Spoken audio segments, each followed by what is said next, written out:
Oke, Assalamualaikum warahmatullahi wabarakatuh. Perkenalkan nama saya Sultan Reni Rizaldi dan NPM 240644626. Di sini ingin menjelaskan kembali terkait tutam modul 5. Mungkin eh,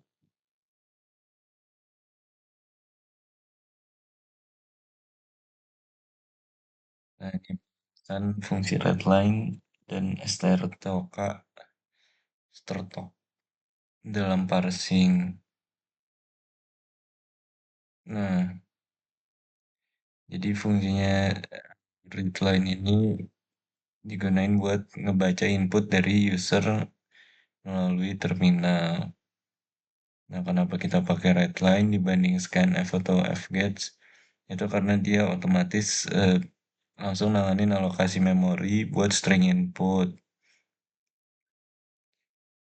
Terus juga dia udah nge-support buat eh, fitur navigasi kayak panah atas, panah bawah. Nah, kalau buat Stertok, Stertok nih, dia em, string input dari klien yang dikirim utuh. Misal, kalau misalkan kita pakai contoh hmm,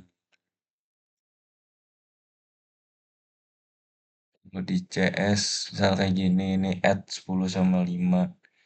Nah, itu tuh perlu dipecah dulu.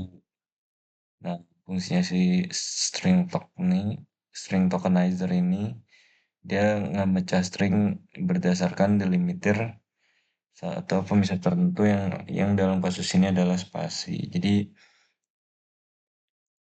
eh, panggilan utamanya tuh misal kayak ini add, terus eh, panggilan string tokenizer keduanya itu dia ngambil argumen satu sama sama yang ketiga itu argumen dua. Jadi dipisah tuh pakai spasi. Mungkin kurang lebih penjelasannya seperti itu. Sama sekarang mau breakdown kode TP dulu.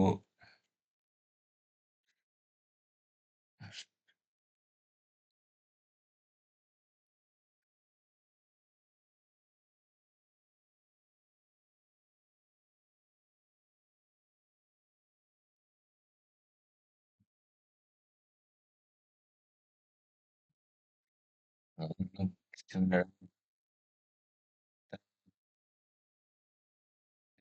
sih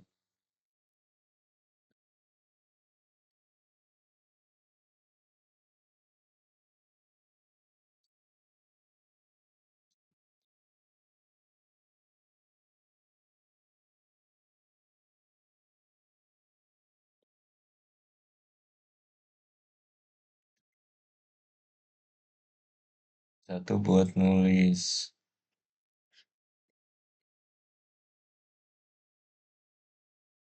Nah, habis apa pipesnya udah dibikin, kita bikin pakai proses child.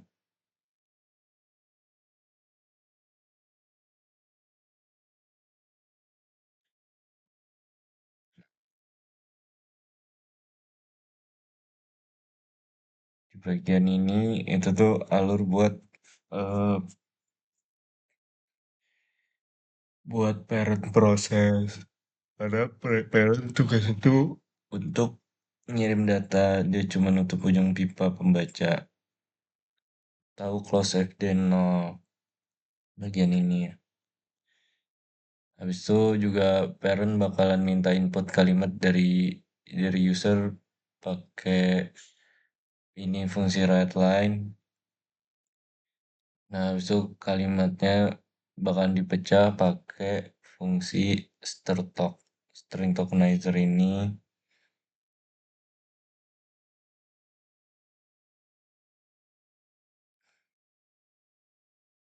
Habis itu kata pertamanya tuh bakalan dikirim ke child lewat pipe yang write, pakai fungsi write lagi pada fd1 ini. fd1 first word. Nah, habis itu pipesnya bakalan ditutup dan parent jalanin wait null buat nunggu si childnya tuh kelar di eksekusi.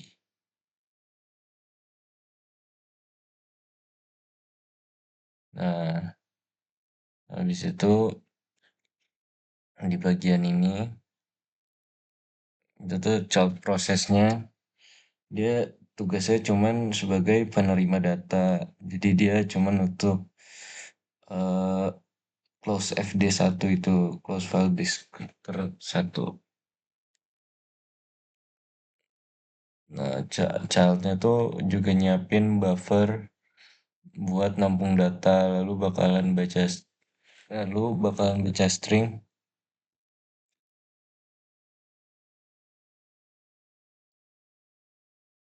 yang dikirimin oleh parent tadi dari dalam pipes pakai fungsi read. Itu setelah habis dibaca, program bakalan cetak pakai printf. Kurang lebih untuk ininya kayak gini. Nah, sekarang lanjut kita breakdown kode CS.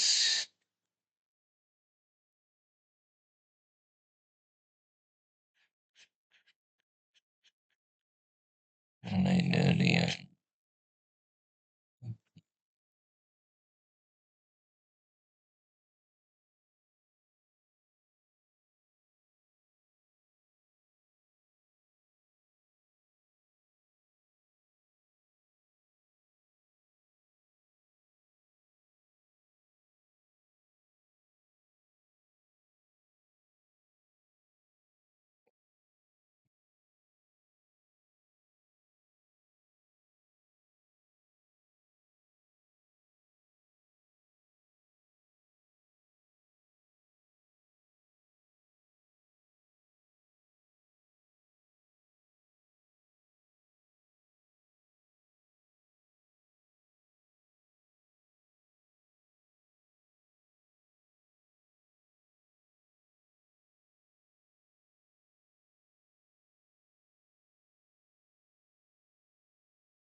CS.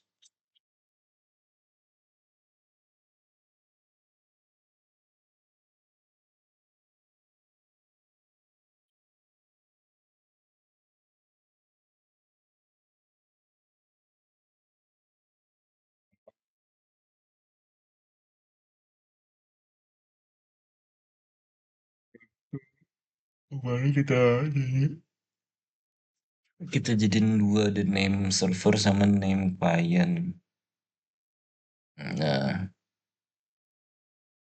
buat sekarang kita bikin dari yang di server dulu.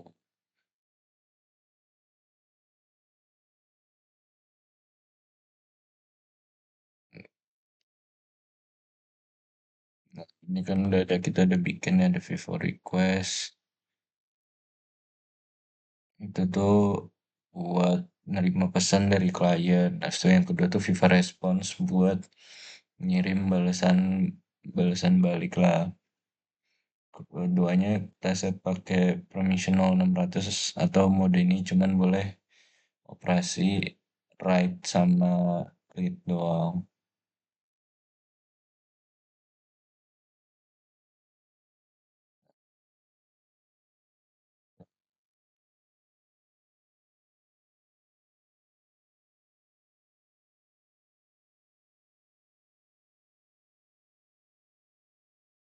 Buat alur server, jadi server tuh eh, dia bakalan jalan terus terus-terusan karena kita pakai infinite loop di sini. Habis itu dia bakal buka si Viva Vivo request ini pakai mode read only. Nah, buat ngedengerin request masuk. Kalau ada data yang ditarik pakai fungsi read,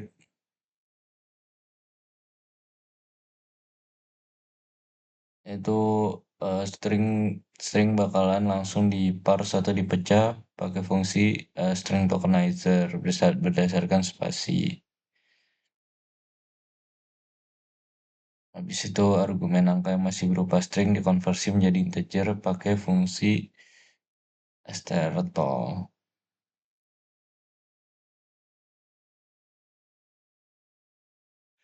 Nah, habis itu,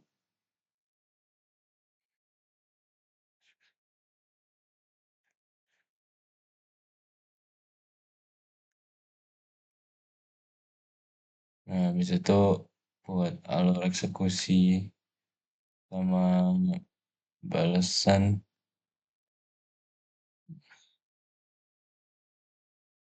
Setelah kita udah dapetin komen dan angkanya, operasi matematika dijalankan pakai percabangan if else. Hasil dari operasi tersebut diformat ke dalam variabel respons pakai sprintf.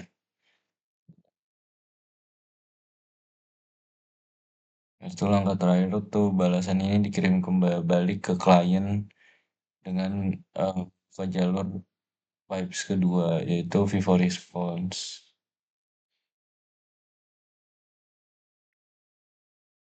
Nah, mungkin kita lanjut ke kode yang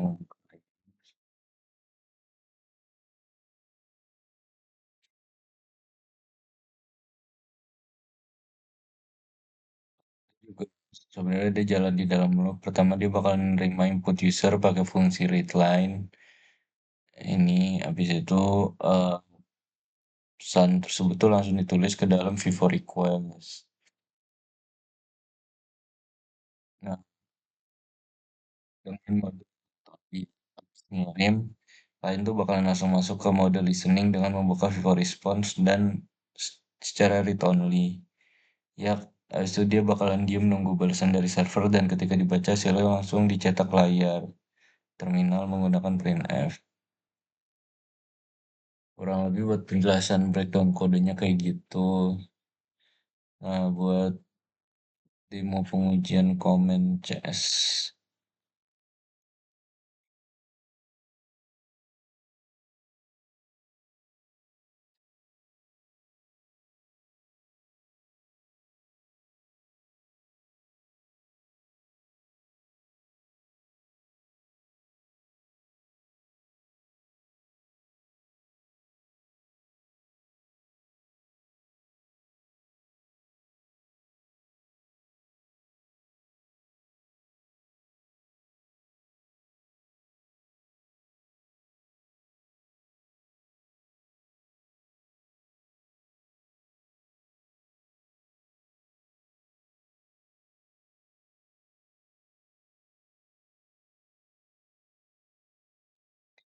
Contoh ininya, eh, contoh outputnya misal add 10 sama 5.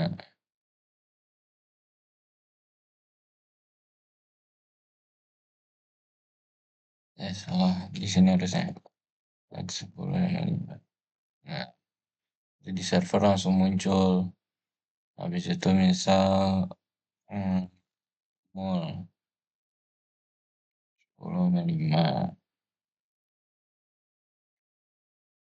Kurang lebih ini udah berhasil semua buat contoh-contohnya. Mungkin pengen langsung ke ini aja kalau misalkan yang salah kayak dibagi nol kan nggak bisa. Nah, ini langsung error division by nol. Terus juga misal sebelum dibaca sama string tokenizer-nya. Misal tadi kan kita udah bikin ada add, ada mul, ada div, dan lain-lainnya. Misal kita pakai yang salah gitu, misal ABC 95. Ini komennya tuh nggak terdaftar ABC kayak gitu.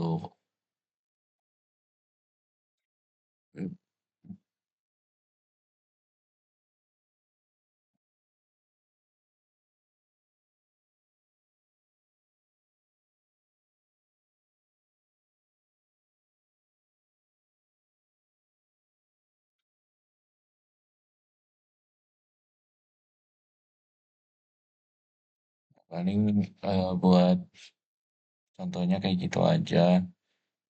Terus kesimpulan dari modul ini tuh sebenarnya lebih ke arah IPC, khususnya tuh kita pakai name pipes kemarin kalau pas CS. Nah itu tuh eh, bikin jadi bisa dua proses tuh jalan di yang terpisah, kayak server sama client tadi kan dipisah, dan bisa buat tukeran data secara dua arah. Nah, itu tuh mungkin ada bedanya juga sama kalau tadi tuh sebenarnya kurang lebih yang kita pakai tuh name pipes kan.